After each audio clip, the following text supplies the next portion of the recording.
Good evening, everyone. Can everyone in the back hear me okay? Can I get a thumbs up if you can hear me? Perfect, thank you. Good evening to all of you amazing women of Canterbury in the audience.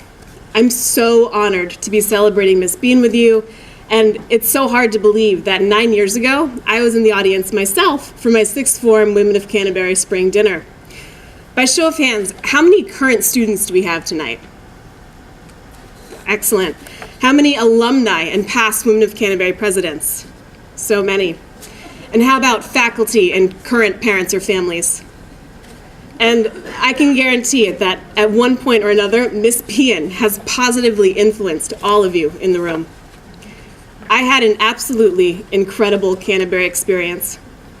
I definitely entered as an awkward 14-year-old with ill-fitting Talbot's blazers, but like all of my peers, I had turned into a semi-functional young adult by the time I was a sixth former. And without a doubt, the highlight of my career was my participation in Women of Canterbury and the relationship that I had with Miss Bean. My introduction to Miss Bean and Women of Canterbury was similar to a lot of you.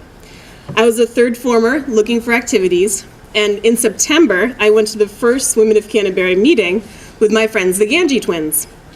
The room, Nicole Ganji's here tonight. Hi, Nicole. The room was absolutely packed with female students of all ages. And the co-president at the time, Annie Weber, described the wonderful all-women's discussions, activities, and free pizza that were the key highlights of the program. Of particular interest to me were the overnight lock-ins in the Brody room. We were so enamored with the thought of having a sleepover party with the smart and funny upperclassmen like Maggie Jenkins and Morgan Hopkins, who's also here tonight, that we knew we had to be a part of Women of Canterbury right away. We were so thrilled that older girls genuinely wanted to get to know us and spend time with us outside of sports teams. Let me make it really clear that a program like Women of Canterbury is not common in many school settings, where students rarely interact with peers from different grades. From my first Women of Canterbury meeting, I was hooked. I religiously attended every meeting, and I started building a relationship with Miss Bean. Some of my friends were in Miss Bean's advisory group, and one day I just started sneaking in and joining Miss Bean's advisory dinners for not only the pizza, but for the relevant, honest, and really wonderful discussions that took place. During those times, we talked about absolutely everything. We talked about women's physical and mental wellness, how to have positive peer relationships, and of course, who the cutest boys on the hockey team were. I'll always remember Miss Bean being frank, patient, and honest with us about not only our little Canterbury microcosm, but women's places in the world, and I felt so inspired by her passion for social justice. After my third form year, I was definitely what you'd call a Sandra Bean groupie. I started helping Miss Bean during my free periods in the school day, and helping her to organize Women of Canterbury materials and projects. I spent a lot of time laughing and sometimes crying with her in that tiny science department office and learning more about her incredible family, the wonderful and kind Mr. Bean, and I learned more about her daughters and granddaughters, who were equally smart and passionate women. As a day student from New Milford, I spent several weeks over the summer with future co-president Caroline Bell, helping Miss Bean to clean out the science classrooms and organize for the upcoming school year. I think it should be known that Miss Bean is a level 10 hoarder, and we had to convince her on multiple occasions to throw away some really stinky and expired specimens. Being in that dusty science room was certainly terrifying, but Miss Bean, she always made up for it with lunch from JoJo's Deli, and of course, plenty of free candy. As an underclassman and a small fish in a big Canterbury pond, she made me feel valued. She made me feel that my contributions were important. Miss Bean made me feel that my voice and opinion really mattered in a world where female voices are often a minority. And I brought my tissue, so I'm good. Thank you, thank you.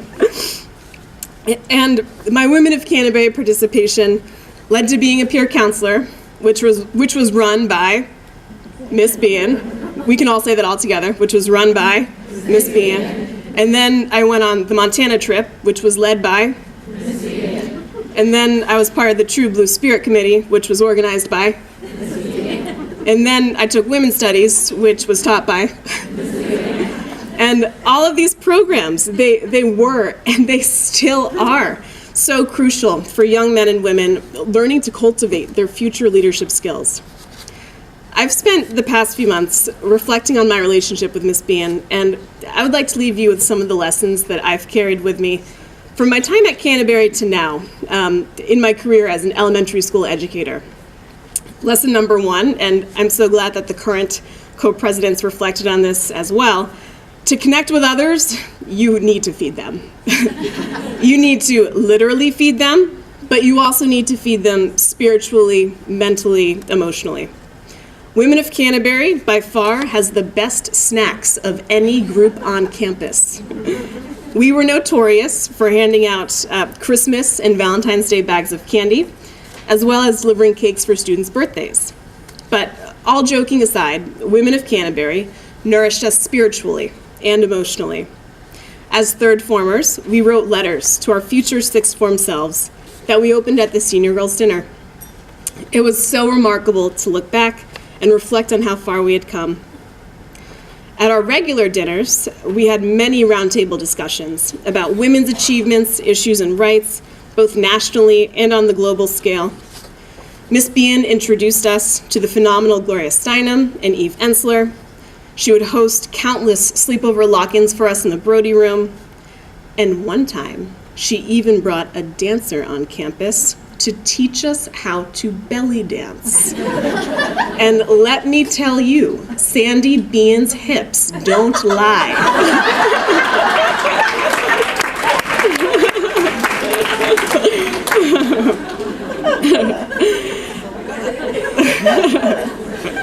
She's probably mortified right now. I'm sorry, Miss Bean.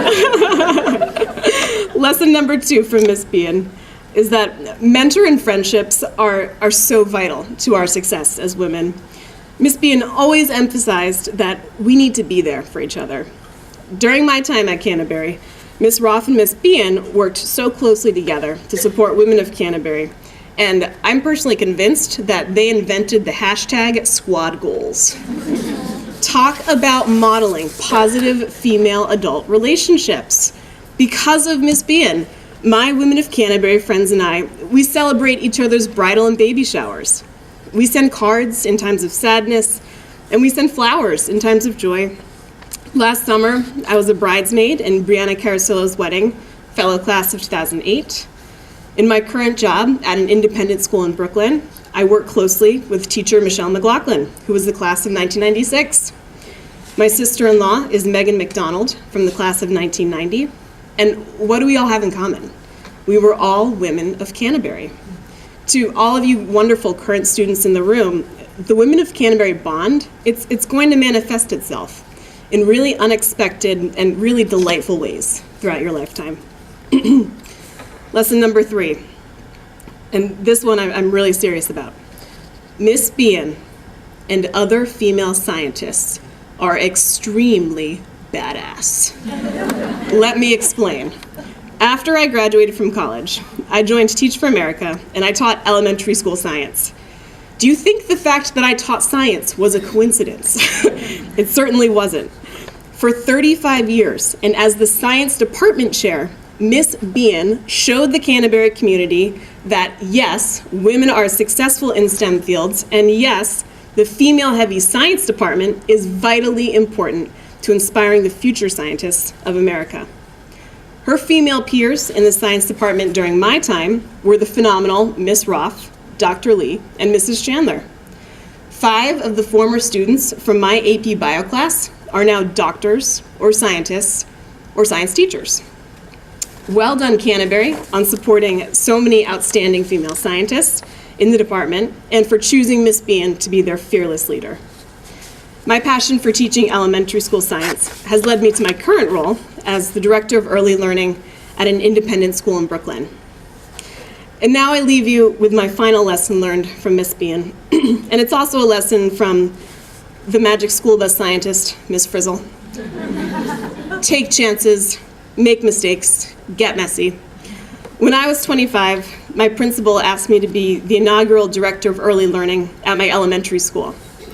We were opening an additional preschool for the following school year, and they needed someone to lead the program, recruit students, hire faculty, and develop curriculum. As my fellow educators in the room know, I was honored, but I was also terrified. I was 25. What did I know about directing a lower school program as a teacher so young in her career? But then I thought back to the time in that tiny science office with Miss Bean, where she taught me that hard work, taking risks, and channeling my inner fearless Gloria Steinem would make this journey worthwhile. And it has been. Sandy Bean has served the Canterbury community for 35 years and provided thousands of women with a safe space, a loving presence, and so many opportunities for greatness. She has not only been the inspiration and mentor of my lifetime, but for so many others. I'm so excited for this next chapter for her. Miss Bean, I love you. Thank you.